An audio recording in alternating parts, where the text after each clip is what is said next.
Hello students. Okay, this particular video is made by me Arpita Bhattacharya for the student of standard 10, and in this video I will discuss about the nationalism of India. So this is the second chapter of history book, and that is the compulsory chapter according to the CBSE's class 10 standard syllabus. That is why I am going to discuss about the beginning of nationalism in India from the first half of 20th century. But before entering into the main topic, we will first discuss about some key terms regarding this chapter. The first term is colony. We need to learn what is colony. Colony means it's referred to a territory which is controlled and ruled by another territory.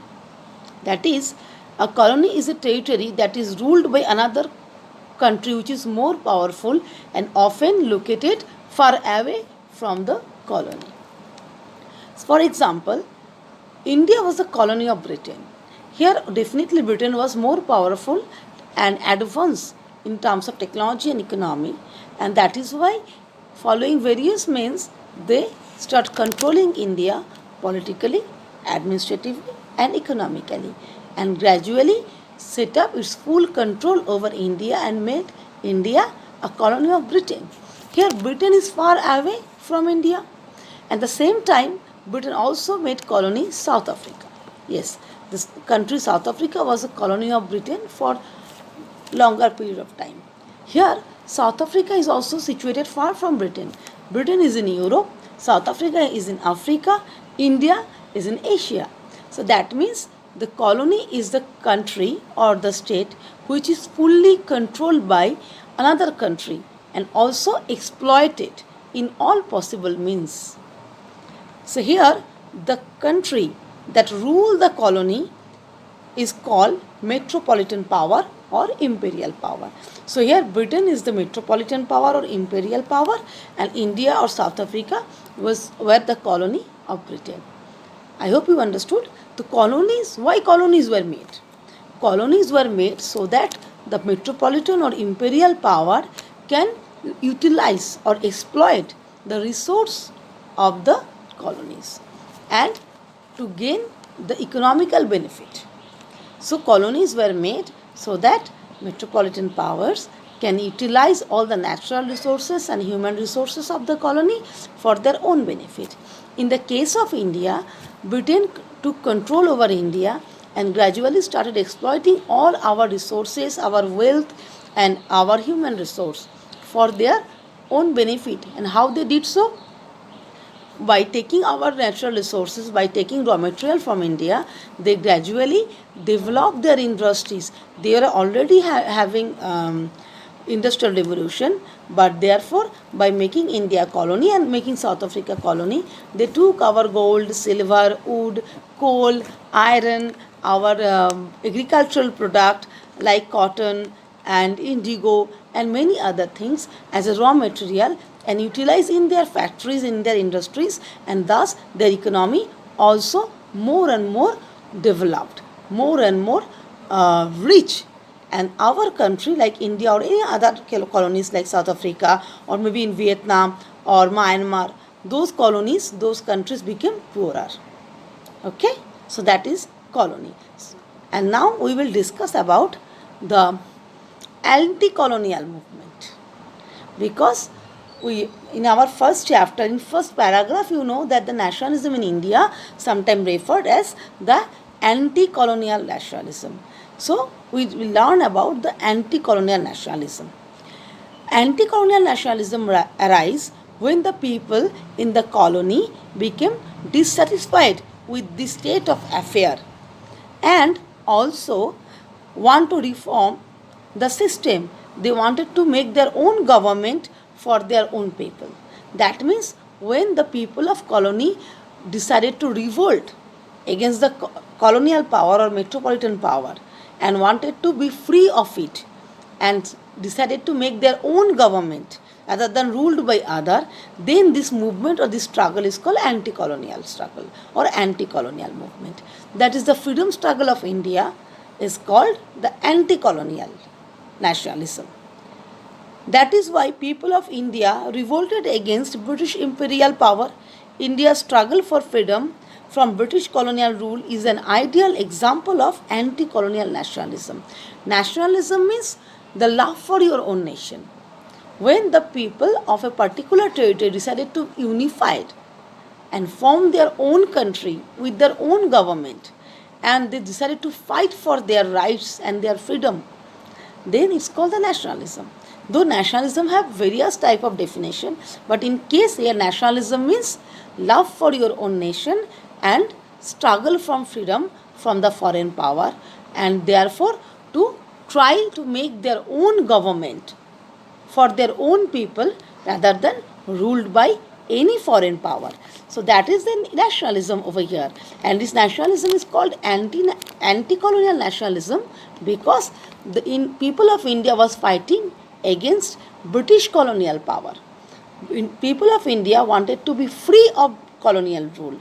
So that is why their struggle is called anti-colonial, because Indian people were not satisfied with the British rule, and therefore they wanted to protest. They wanted to change it, and that is why it's popularly known as anti-colonial nationalism.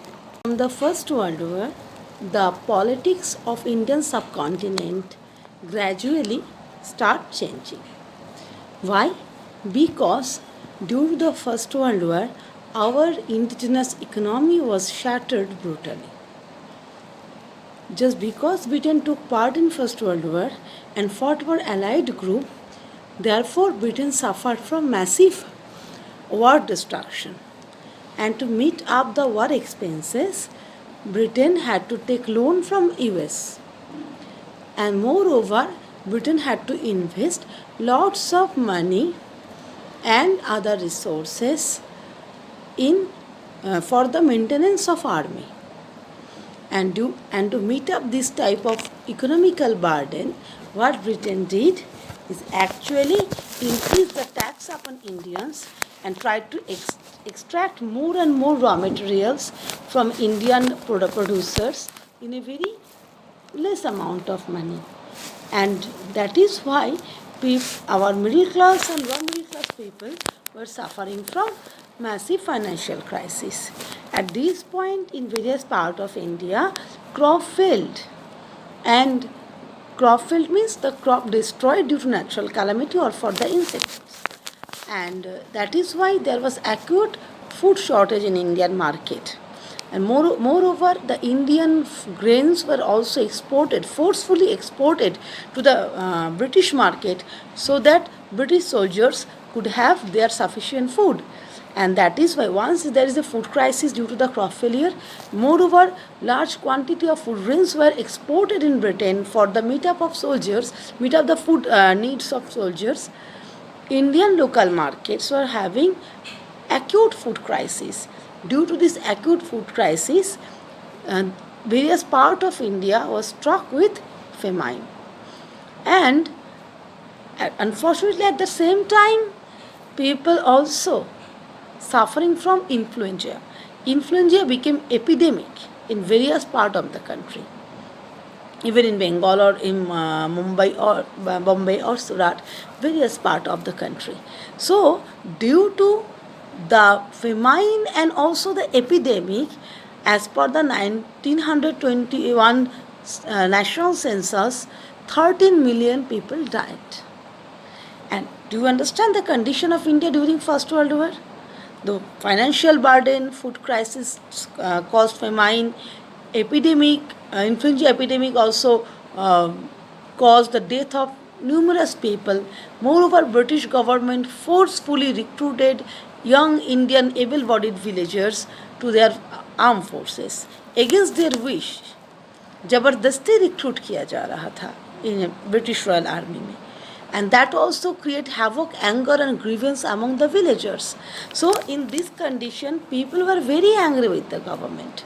And nationalist leader thought that we have sufficient cause to organize an overall national movement to overthrow the British rule, to end the British colonial rule, so that India can become independent and can form their own government and can do the needful for the benefit of people, which was British government not doing. British government were not at all interested for the well-being of us.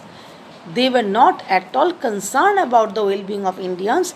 The basic motto of British government was to gain maximum financial gain from our country. हमारे देश से सब जितना हो सके profit कमाना ही British का काम, उनका एम्बिशन था, उनका गोल था. और इसीलिए they have not invested much of the capital for the growth of human resource or for solving this type of problem like epidemics or famine. It requires government attention. Government need to do something to resolve these issues, to save our people, but they didn't so. At this time, Indian nationalist movement required a good leader, and fortunately we get this. From where we get this leadership? We get it from Mahatma Gandhi. In 1915, Mahatma Gandhi was invited by Motilal Nehru to come to India and join Indian National Movement, join Indian National Congress. And Mahatma Gandhi came in 1915, and he came with his own idea of movement or own idea of nationalism. His idea was first Satyagraha and the non-violence. And these two ideas he actually executed successfully in South Africa, where he was fighting for the rights of the black people, colored people and Indians. Those were suffering from apartheid, racial discrimination that was practiced by British colonial government. So there he successfully conducted Satyagraha. That's why Gandhiji became very famous over there. And therefore he was invited over here. And Gandhiji came, and therefore he joined our Indian local movement. Initially, that time India was not having an overall movement or nationwide movement against British government, because that time even within Congress, which was the largest nationalist platform in India, even within Congress there was various views about the method of movement or purpose of movement or tactics of movement, because most of the leaders were not sure about in which way they should fight against British colonial rule.